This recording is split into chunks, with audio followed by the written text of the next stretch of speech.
Welcome to week 3 of the history of war. What you're looking at in the background is a hill in Syria. It's located about 100 miles north of Damascus, the capital of Syria, and about 50 miles inland east of the Mediterranean Sea. Except that it's not a true hill at all, but rather a tell. That's spelled T-E-L-L. A term archaeologists use to describe a mound that is created when generations of people live on the same site for hundreds or thousands of years. What you're looking at specifically is Tel Nebi Mind. Archaeologists began excavating the tell in the 1920s and discovered that human beings have lived there since the 7th millennium BCE, before Common Era. That is to say, as long as 9,000 years ago. What the original inhabitants called the settlement, we do not know, but during recorded history, it has been called Kadesh, famous as the site of the Battle of Kadesh in May 1274 between the troops of Pharaoh Ramses II of Egypt and the army of King Muwatalli II of the Hittite Empire. To military historians, the battle is important because it is the earliest for which records exist that allow us to describe and analyze the fighting in detail. But it was anything but the first battle, because as soon as human beings invented writing, they already had something to write about: war.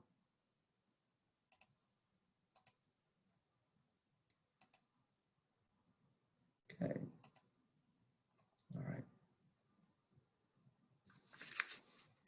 Here are the terms for today's presentation. And it looks as though you're going to continue to see Kadesh in the background as I continue to talk. But before we get into today's lecture proper, I'm just going to take a few minutes and just talk to you as one human being to another.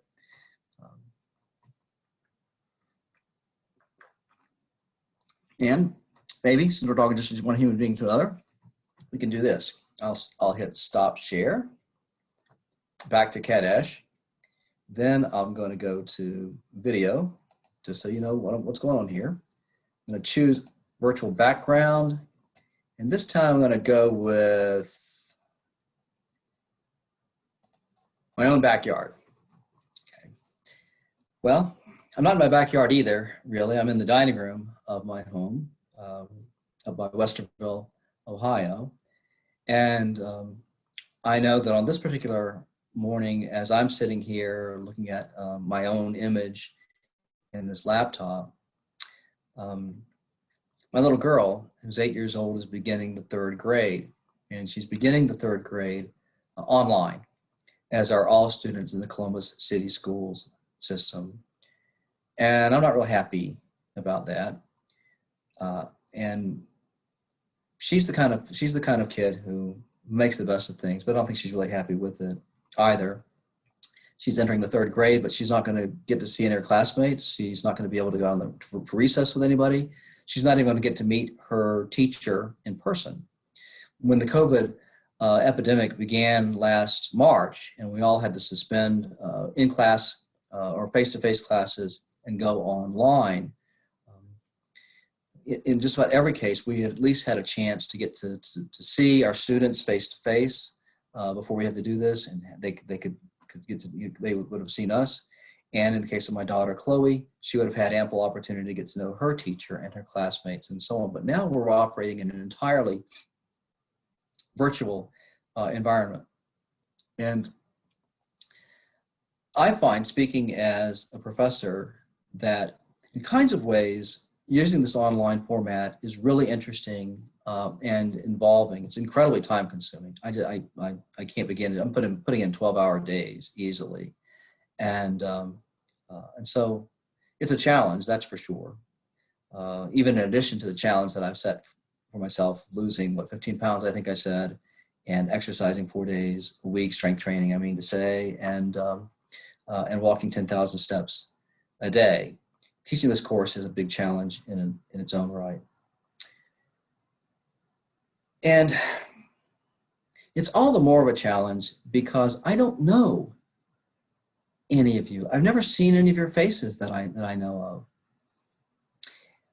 And this is a new experience for me. The way we would ordinarily be teaching this, the way I would ordinarily be doing this, is that we would be in an auditorium, University Hall, Hagerty Hall, one of the big lecture class auditoriums. And I would get there, I'd get to the class as soon as I could. Just as soon as the other class exited, I would come in, I'd get set up, and then I would walk around the lecture space, the lecture hall, the auditorium, whatever, and I would talk to you. I would talk to you students. I would just stop by and just talk to someone in the aisle. Maybe they have a distinctive shirt on, distinctive hat, something like that. If they're look like a Cleveland Browns fan, I can razz them about that, although I'm a Browns fan myself. But something. And probably what I'd be doing today is asking you for an ordinary autumn semester, what you did over Labor Day weekend, or did you watch any football over the weekend, and that kind of thing. But I would take the opportunity to get to know you some, and you would at least get a chance to know something of the way that I come across as a normal person, which I decidedly do not feel like I am in this particular format. Because as try as I might, so far it's difficult to get it to work smoothly in a way that doesn't seem awkward. The Zoom meeting recording apparatus and everything, it works quite nicely. I'll take it on the whole, but there's always a little bit of lag time. And while it's going on, I see myself, just like looking furtively like some kind of criminal as I'm moving my cursor around about to try to get things happen. There's a little bit, you get a little bit of a hiccup moving to the share screen format. Everything about it just feels a little funny. And the other thing about it is, in a lecture hall, the way that I'd be doing it is I would not be at the podium most of the time. I would be out among you, walking around slowly.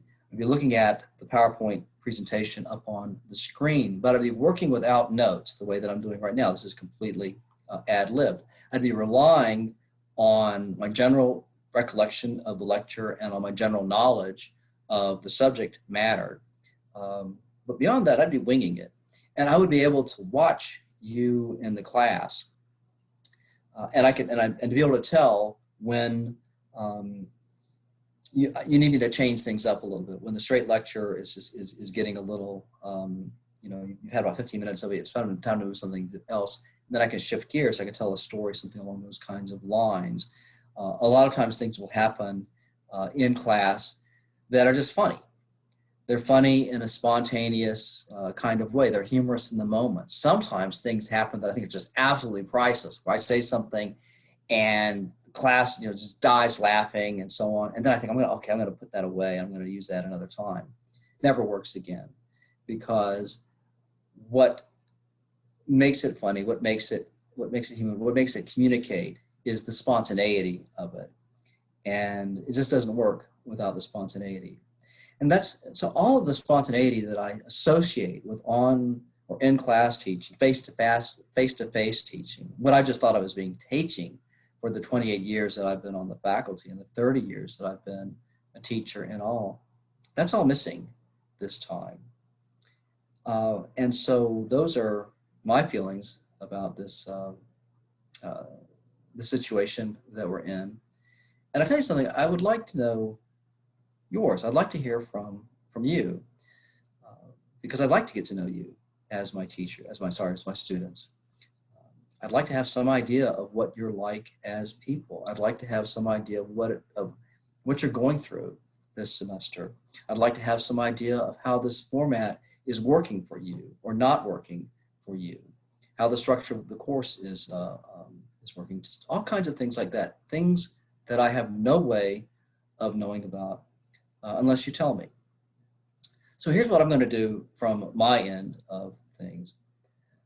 I'm going to email about 5 of you and just ask you, and it's 5 people at random, just ask you if you would be willing to meet me in a Zoom meeting, one of these things for about 15 or 20 minutes, and just talk about the course or talk about the semester, anything that's basically, school related, something that will help me in some kind of way to do the kind of job in the classroom that I would like to do better. I want to be a good teacher. It's important to me. It always has. It always has been. And this is a challenging environment for me. So you can help me with that. So I'll reach out to you, and you reach back to me.